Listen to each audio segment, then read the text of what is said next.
Oke, terima kasih. Kita mulai aja kelas hari ini tentang responsif dan fleksibel box model. Nah, untuk kelas hari ini itu membahas tentang responsif dan fleksibel box model. Nanti saya akan menjelaskan sedikit tentang apa itu fleksibel box model.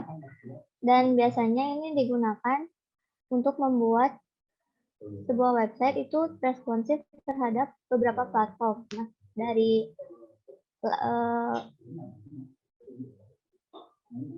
dari layar laptop ataupun layar komputer sampai layar tablet dan layar HP.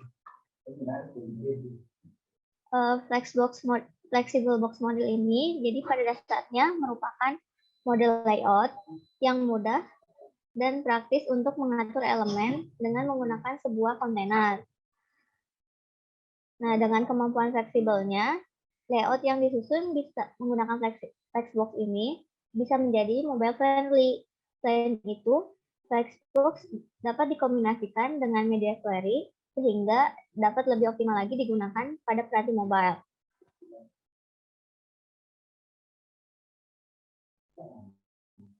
Nah, ada beberapa konsep dari Flexbox yang teman-teman harus tahu.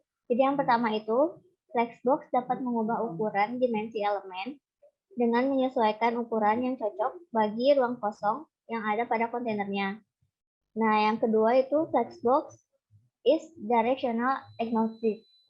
Ini berbeda dengan konsep blok model di elemen selalu ditampilkan secara vertikal dengan menggunakan baris baru. Nah, ini berbeda pula dengan konsep inline model di mana elemen selalu ditampilkan secara horizontal. Dengan Flexbox, kita dapat melakukan kedua hal tersebut dengan mudah. Nah, yang ketiga itu adalah Flexbox dibuat untuk menyusun layout yang mobile friendly.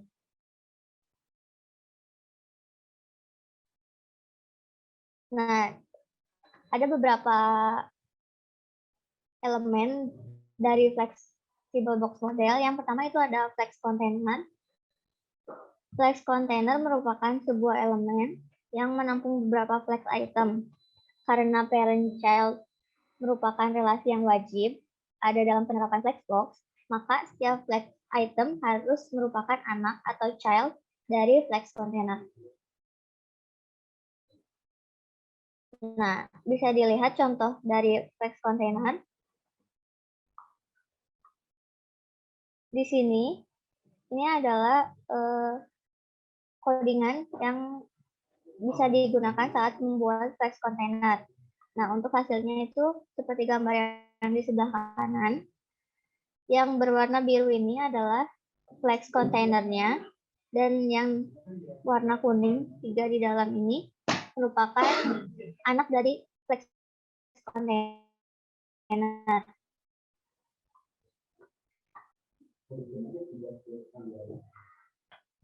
Elemen yang kedua itu ada FlexGrow. FlexGrow itu merupakan sebuah properti yang digunakan untuk memberitahu berapa banyak ukuran yang harus ditetapkan oleh flex item. Nilai dari properti ini bukan nilai dari dimensi asli pada flex item, melainkan nilai yang relatif menggunakan terhadap ruang kosong pada flex container.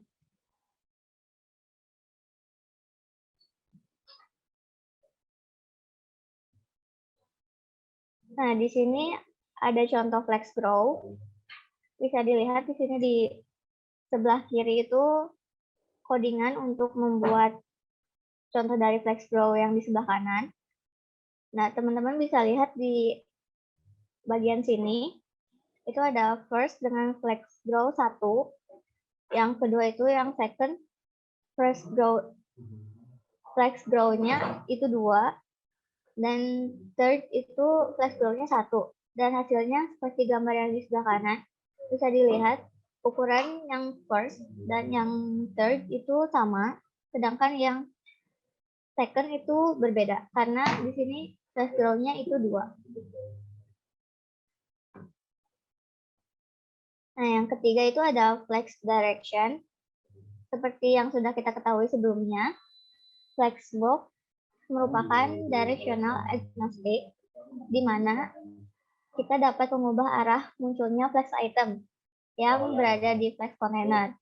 Secara default, deretan flex item ditampilkan secara horizontal. Namun, kita dapat mengubahnya dengan menetapkan properti flex direction pada flex containernya.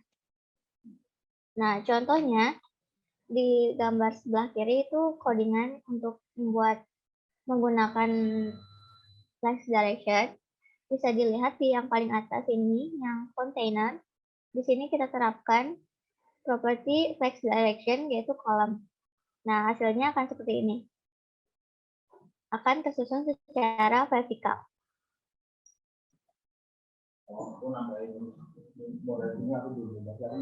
Nah, untuk flex direction mempunyai macam-macam properti, yaitu yang pertama itu ada row, yang merupakan nilai default, di mana deretan flex item pada kontainer ditampilkan secara horizontal.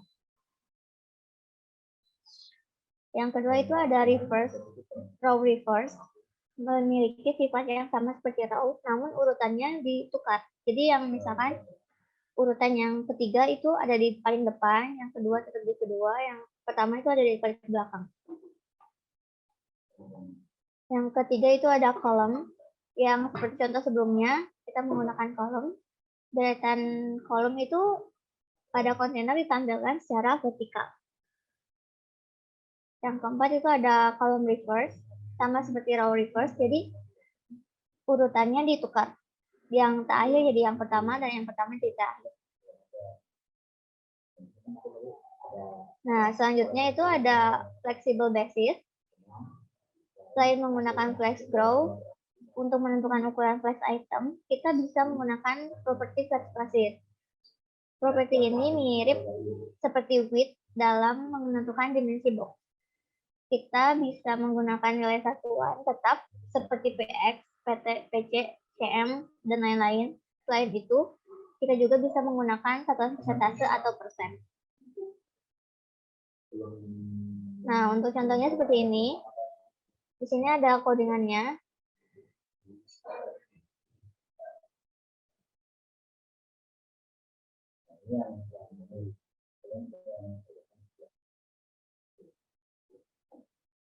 Nah, ini hasilnya.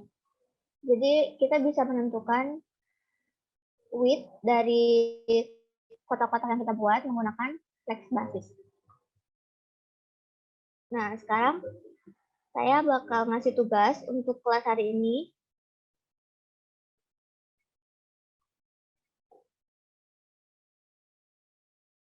Nah, untuk tugasnya itu silahkan buat layout website seperti contoh di sini. Teman-teman bisa menggunakan flex container. Lalu di sini juga ada kontainer atau child-nya.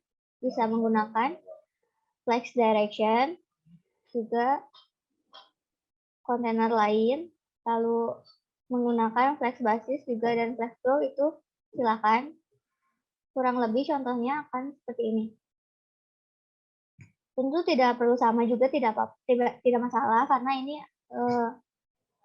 minimal tugasnya harus terlihat seperti ini.